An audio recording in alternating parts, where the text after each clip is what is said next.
Hey guys, it's Troy. Why endurance is your greatest asset. Okay, so welcome to London. Welcome to a beautiful park somewhere in the centre of London where I'm kicking back and relaxing and having a bit of a nice coffee. And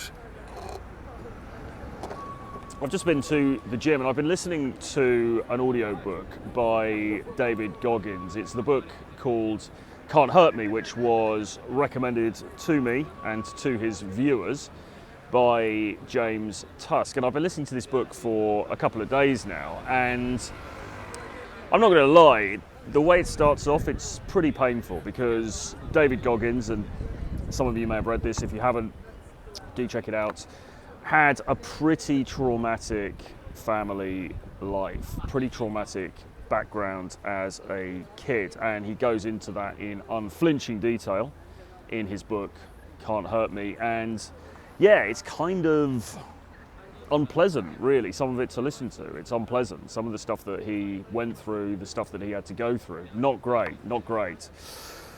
But then it goes into the whole section about how he became a Navy SEAL and how he had to undergo the incredibly, ridiculously rigorous, tough training that those guys have to go through in order to pass through into that organisation.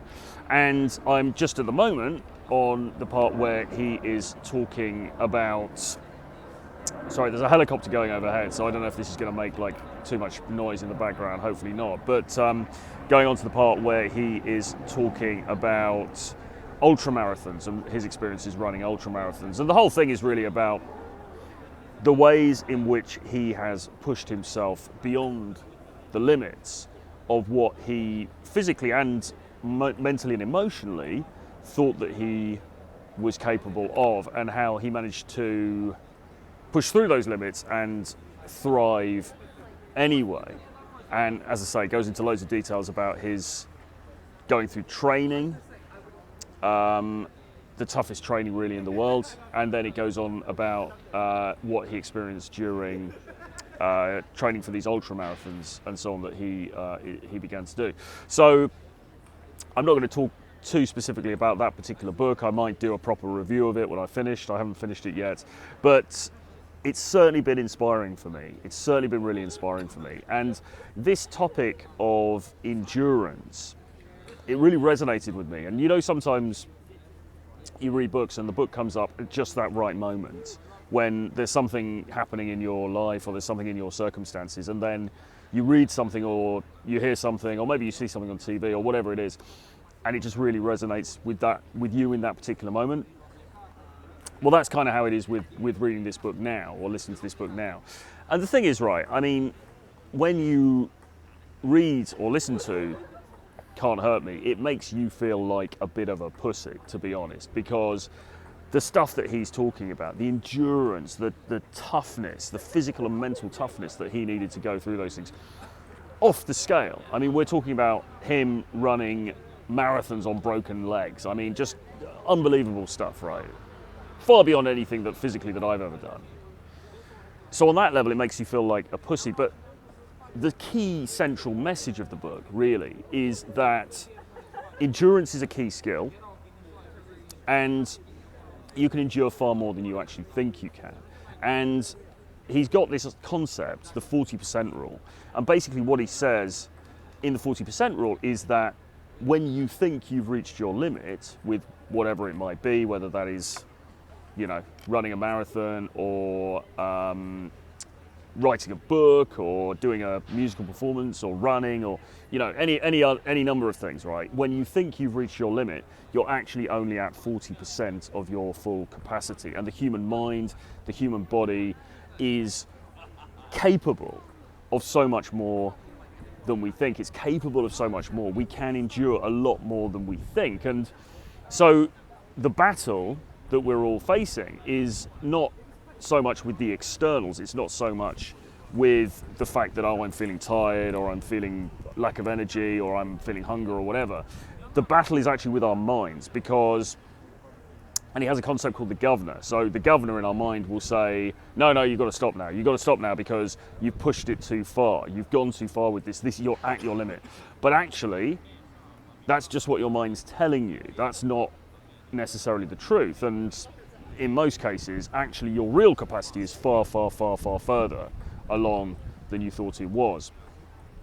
So I find this stuff really fascinating, and it's really interesting to hear his story. Incredible stories, you know, so it's fantastic stuff. But how does this relate back to dating? How does this relate back to social skills? Well, I think it does. And certainly, and now I'm just going to talk about a particular emotional state that you might feel if you've been through a breakup or you've gone through some difficult period in your life, because this is the first point I want to make.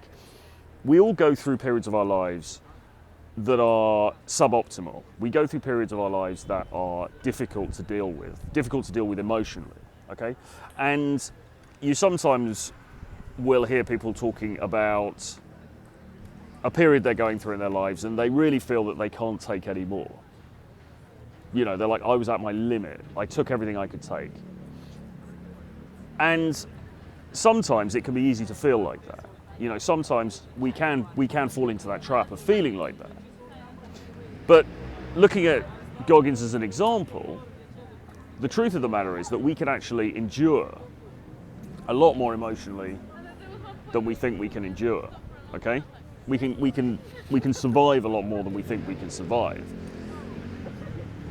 And often the farthest extreme of this, of course, is people committing suicide. People will take their own lives because they feel like they've taken all they can take and they have to end their life. And that's a terribly, terribly sad thing. It's a horrible outcome. It's been called a permanent solution to temporary problems, okay? But that's the logical extreme of this. But the Goggins argument, which I believe to be true, which I believe to hold water, is that no. Actually, your capacity is far greater than you think. But, and this is the key thing, you have to have your why intact, all right? You've got to know why you're enduring. And the issue with something like suicide is that the person doesn't have an answer to the question, well, why? Why are you enduring all this? Why are you doing this? Why are you putting up with whatever the perceived hardships or the real hardships that you're going through? Why are you putting up with that stuff when you could just stop, okay? And what Goggins says is that you need to have that question answered. So why am I putting myself through this horrific training? Why am I doing X, Y, and Z that's not particularly pleasant when I could just go home and watch TV, right? You know, why am I doing this stuff? And if you've got a robust answer to the why, then that's going to see you through. But if you don't, then the likelihood is you're going to give up, because none of us likes punishment. None of us likes self-punishment. We're not masochists. So ultimately, if that question is not answerable, then you're just going to think, all right, sod it. But I go back to the point, which is that the reality is that our capacity is actually far, far greater than we believe it to be, all right? So the first thing is going through pain, going through difficult experiences, going through breakups, going through all manner of interpersonal sort of grief, or grief because of family members or different things that can happen to us, right? How do we get through that stuff? Well, we can get through it, but the way to get through it is to literally go through it, okay? It's like the old line, if you're going through hell, just keep going, which Eminem used, but I don't think Eminem actually invented it. I think it came about before him. When you're going through hell, just keep going, okay? And Goggins makes the point, and this is absolutely true, that nothing lasts forever. No mental state, no feeling of pain, no feeling of challenge, difficulty, discomfort, whatever. None of it lasts forever. It will end at some point. And so the impetus to give up is a mental impetus, right? Because if we just intellectually realized, all right, the pain of this is going to go at some point, so let me just endure for the moment, it will be much easier for us to endure these difficult periods. So that's the first thing to bear in mind. Difficult emotional times, we all go through them, shit happens, life is not always easy, okay? You've got to just keep going.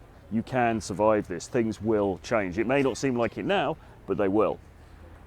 And the second thing is, and this goes back to a question that somebody put in a live stream, I think I was doing with James the other day, and we were talking about social skills, and we were talking about extroversion and how you can be extroverted. Like, if I myself being an introvert, right, but I can go into a social situation and be extroverted.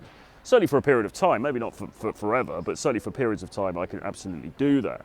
And we were encouraging people to do the same thing, to work on their social skills. So you're out and about, you're talking to people, you're talking to everybody who's there, you're having a great time, you're putting out all of this great energy, okay? We're encouraging people to do that. And somebody came into the chat and he said, well, that's all very well, because I'd given an anecdote about somebody that I'd seen in Soho around here. And how this person had been socializing with everybody, and he was socializing with a couple of women who were very attractive, and he was getting some traction there, and I was extolling this as a great way to operate. And somebody said, well, that's all very well, but that guy's clearly an extrovert. And for those of us who aren't extroverts, that's incredibly draining. We find that incredibly difficult. Well, what in life isn't difficult, right? What aspects of life is easy? What thing in our existence which is worthwhile is really, really easy to get? Probably nothing, right? Unless you win the lottery, okay? And even then, nothing in life is just easy, all right? Because otherwise, everyone would just get it, and that would be the end of the story. It wouldn't be a point of discussion, okay? So yes, it might be the case that you are somewhat more introverted. It might be the case that you do have social anxiety, that you are incredibly shy, that you have low self-esteem, that you've got all of these different things. Might well be the case. Well, I don't want to be a hard ass here, but tough titty, okay? You're just going to have to work that bit harder than the guy who's a natural. You're just going to have to work that bit harder than the guy who's naturally an extrovert.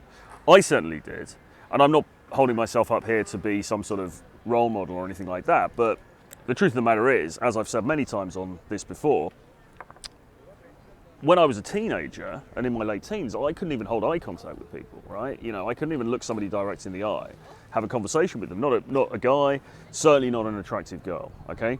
I was incapable, socially completely incapable, all right? And it's not to say that I find it all incredibly easy now, but I certainly have a lot more social impetus than I did. How did that come about? Well, it came about really by what we might call aversion therapy, which is to say, throwing myself in to uncomfortable situations time and time and time again. Deliberately throwing myself into situations like going and speaking to a whole big group of people, going and introducing myself to, a bunch of guys and there's one girl there or something like that, going and introducing myself to the whole set, a whole group of people on a table, sitting down, drinking, having something to eat, whatever, going up, talking to them, chatting, right? Deliberately putting oneself into situations where you might fail, that might be embarrassing, that could end up not going the way that you'd like them to go.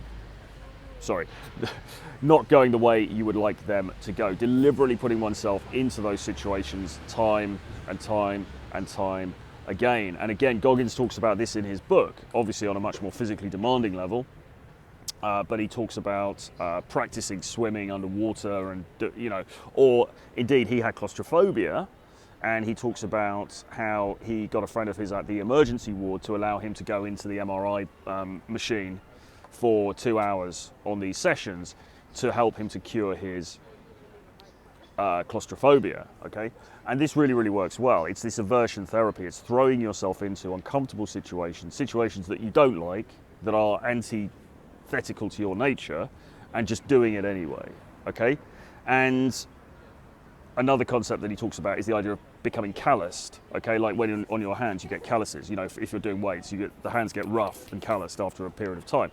He talks about the emotions becoming calloused, okay? And the way that you get to that, the way that you do that, is you keep throwing yourself into these situations which are uncomfortable, which are painful, which are difficult, okay? And is it fun?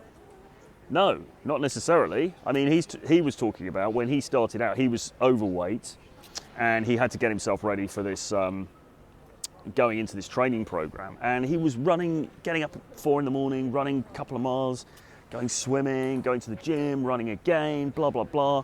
Terrible. And it was going on for weeks, and he would wake up in the morning dreading what he was going to have to do physically that day.